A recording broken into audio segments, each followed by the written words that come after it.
नमस्कार दोस्तों, मेरे चैनल ट्रैवल विद आरडी में आपको स्वागत है। और इस वीडियो में मैं आपको अंडमान से जुड़ी एक और रोचक जानकारी आज देने जा रहा हूं अंडमान की शिप बुकिंग के बारे में। दोस्तों, पिछले वीडियो में अंडमान के बारे में बहुत सारे लोगों ने मुझसे सवाल जवाब किए और पिछले वीडियो में आपको बहुत सारे सवालों का जवाब भी दिया हूँ।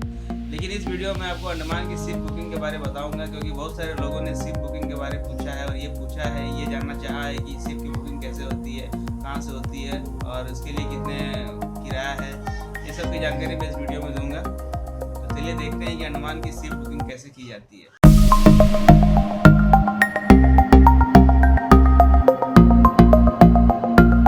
लाइक करें, सब्सक्राइब करें और तुरंत नोटिफिकेशन पाने के लिए बेल आइकन पर क्लिक करें।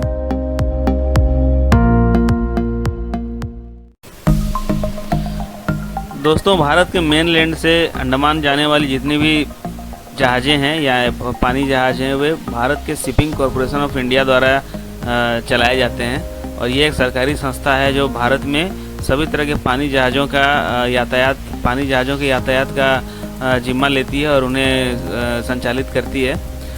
तो शिपिंग कॉरपोरेशन ऑफ इंडिया की ये ऑफिशियल वेबसाइट है और इसमें अंडमान जाने वाली जितने भी कोलकाता, चेन्नई और भाईजाग, जो विशाखापट्टनम के पास जो भाईजाग है, ये 3 शहरों से जितने भी जहाज़ें जाती है पैसेंजर सर्विस वाली, उन सभी के बारे में इनमें कुछ इस वेबसाइट में डिटेल दी हुई है। आप चाहें तो अपने से भी shipindia.com नामक वेबसाइट पर जाकर पानी जहाज़ों की जानकारी ले सकते हैं।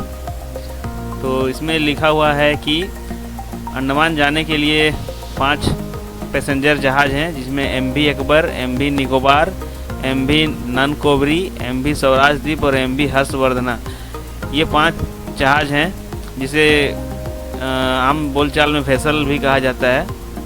ये पोर्ट ब्लेयर और मेनलैंड के 3 शहरों कोलकाता, चेन्नई और भाईजाग के बीच ये चलती हैं। और पोर्ट ब्लेयर पहुंचने में इन्हें 3 से 4 दिनों का समय लगता है और वहां पर ये नॉर्मली 3 दिन के लिए रुकती हैं, वापस फिर अपने पुराने डेस्टिनेशन यानी कोलकाता, चेन्नई या भाईजाग वापस आ जाती हैं।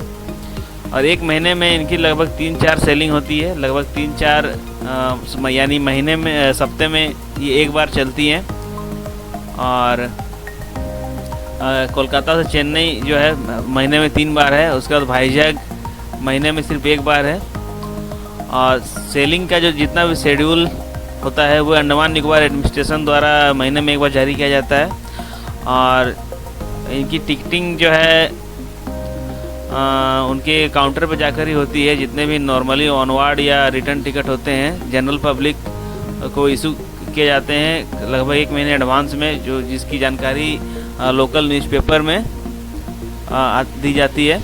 और इनकी बुकिंग जो फर्स्ट कम फर्स्ट सर्विस पे बेसिस पे होती है। और इनकी कोलकाता, चेन्नई में जो उनके काउंटर हैं, जो पानी जहाज़ बुकिंग के लिए आपको उसके काउंटर में जाना पड़ेगा, उन्हें स्टार काउंटर कहा जाता है। और अंडमान निकोबार में भी आपको पोर्ट ब्लेयर में जो काउंटर होगा उसी काउंटर में आपको जाना पड़ेगा। और दूसरी बात है कि ये सिर्फ बुकिंग के लिए कैश ही एक्सेप्ट करते हैं और किसी तरह की ऑनलाइन बुकिंग की सुविधा अभी तक शुरू नहीं हो पाई है। और दूसरी महत्वपूर्ण बात मैं बताना चाहता हूँ कि अंडमान निकोबार के जो आइलैंडर हैं, यानी कि वहाँ के जो अंडमान निकोबार के परमानेंट निवासी हैं, उनके लिए इनकी जो किराया है उनके लिए किराया काफ़ी कम होता है। लेकिन टूरिस्ट के लिए जो मेन लैंड से वहाँ पर जाते हैं उनके लिए किराया कुछ अधिक होता है। किराया अधिक क्या, 3-4 गुना तक अधिक होता है। तो उसके लिए जो आइलैंडर होते हैं उनके तो आईडी कार्ड अंडमान निकोबार का ही होता है, इसलिए उनकी पहचान उसी से होती है। और बाकी टूरिस्ट के लिए भी एक आईडी प्रूफ की ज़रूरत उसमें पड़ती है। और फाइनल जिस दिन आप यात्रा करते हैं उस दिन भी एक आईडी कार्ड आपको लेके जाना पड़ेगा बोर्डिंग द वेसल, यानी जिस तरह हम लोग फ़्लाइट की बोर्डिंग करते हैं उसी तरह यहाँ पर वेसल की बोर्डिंग होती है। वेसल यानी शिप की बोर्डिंग के लिए आपको एक आईडी प्रूफ उस दिन लेके जाना पड़ेगा। तो सबसे पहले मैं आपको दिखाना चाहता हूँ कुछ ऑफिसेस के एड्रेस जहाँ से आप शिप की बुकिंग कर सकते हैं। जैसे कि यहाँ पर दिया गया है वेबसाइट के अनुसार कोलकाता का ये एड्रेस है, deputy commissioner Andaman Nicobar administration, 2nd floor, telephone Kolkata. ये एड्रेस आप नोट कर लें। अंडमान भवन सेक्टर V एक कोलकाता का एड्रेस है। चेन्नई का भी इसी तरह का एक एड्रेस है, अंडमान हाउस ये एड्रेस हुआ। इस वेबसाइट का लिंक मैं वीडियो के अंत में दे दूंगा, तो आपको याद रखने में आसानी होगी, वापस इसे ढूंढने में आसानी होगी। ये विशाखापट्टनम का एड्रेस है। एक और महत्वपूर्ण बात जो कहूँगा, ये जनरल पब्लिक टूरिस्ट के लिए एक और इन्फॉर्मेशन दिया हुआ है कि जब फाइनल जिस दिन आपको यात्रा करनी है, शेड्यूल डिपार्चर से कुछ समय पहले आपको इन ऑफिसर्स में आपको कांटेक्ट करना पड़ेगा। शिपिंग हाउस का जो एड्रेस है 3 शहरों में, यहाँ पर आपको रिपोर्ट करना पड़ेगा। उसके बाद जो सबसे बड़ी बात है कि शेड्यूल डेट और टाइमिंग जो है इनका कोई फिक्स नहीं होता है, और महीने से 2-3 हफ्ते पहले, यात्रा से 2-3 हफ्ते पहले या पिछले महीने के लास्ट वीक में या उसी महीने के फर्स्ट वीक में इनका शेड्यूल जारी किया जाता है। इसीलिए इनका, और दूसरी बात है कि इनका मौसम के अनुसार इनका यात्रा, इनका जो सेलिंग होता है वो काफ़ी डिपेंड करता है। इसलिए ज़रूरी नहीं है कि आप अगर टिकट ले लिया तो आपको जर्नी फाइनली हो गया। अगर लास्ट मिनट में किसी तरह का मौसम में चेंज आया, टाइडल या सी वेदर कंडीशन ये सब अगर ख़राब हुआ तो यात्रा रद्द भी हो जाती है। इसलिए इसमें आप बिल्कुल भरोसा नहीं कर सकते कि टिकट लेने के बाद आपको जर्नी करने मिल ही जाएगा। एग्जैक्ट जो टाइम या इनका जो अराइवल या डिपार्चर का एग्जैक्ट टाइम लास्ट में रेडियो या लोकल दिल्ली में भी एक बार अनाउंस किया जाता है, अगर किसी तरह की डिजास्टर या किसी तरह का मौसम में खराबी आने पर। तो वो सब चीज़ भी आपको फाइनल डिपार्चर से 1-2 दिन पहले आपको देखना पड़ेगा।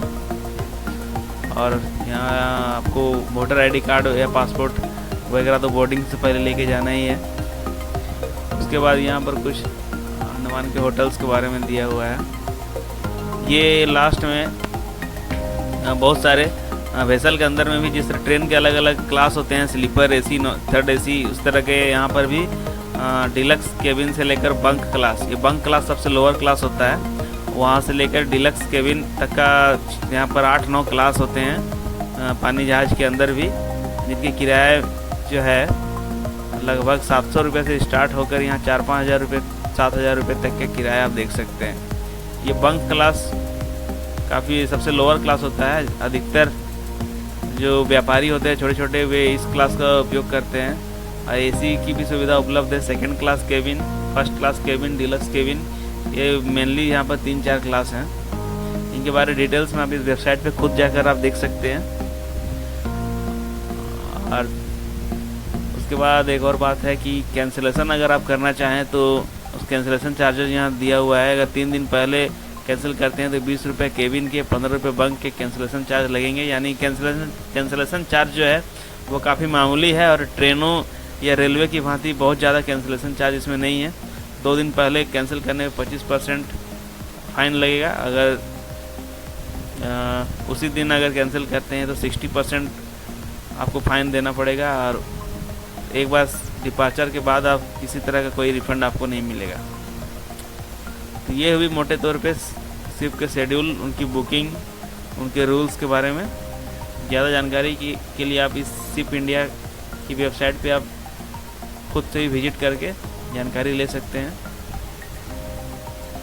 ये शिप इंडिया की ऑफिशियल साइट है। यहाँ पर आप सर्विसेज में जाने के बाद आपको पैसेंजर सर्विसेज में जाएंगे, वहाँ पर अंडमान मिलेगा। उसके बाद फेयर चार्ट में जाने पर आपको यहाँ पर सबसे लेटेस्ट फेयर आप देख सकते हैं। यहाँ पर आइलैंडर्स का फेयर इधर लिखा हुआ है, और नॉन आइलैंडर्स यानी मेनलैंड से जो हम जाते हैं टूरिस्ट के तौर पे, उनका किराया यहाँ पर है। तो आप देख सकते हैं कि लगभग किराए में 2 से 3 गुने तक का डिफरेंस है आइलैंडर्स और नॉन आइलैंडर्स के लिए।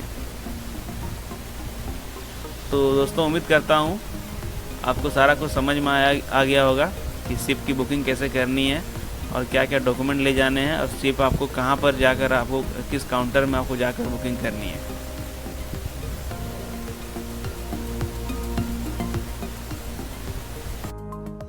तो दोस्तों, ये वीडियो आपको कैसा लगा? उम्मीद है आपको ये वीडियो पसंद आया होगा और अंडमान के शिप के बारे में आपको काफ़ी जानकारी मिल गई होगी। शिप की बुकिंग से रिलेटेड आपके बहुत सारे डाउट्स होंगे जो अभी क्लियर हो गए होंगे। फिर भी अगर आप अभी और कुछ जानकारी अगर पूछना चाहते हैं, कोई कुछ और जानना चाहते हैं, ज़रूर मुझे कमेंट बॉक्स में लाइक करें और मेरे चैनल को सब्सक्राइब करें। अगर आपको ये वीडियो पसंद आया तो इस तरह की और भी वीडियो मैं लाता रहूँगा। तब तक के लिए गुड बाय।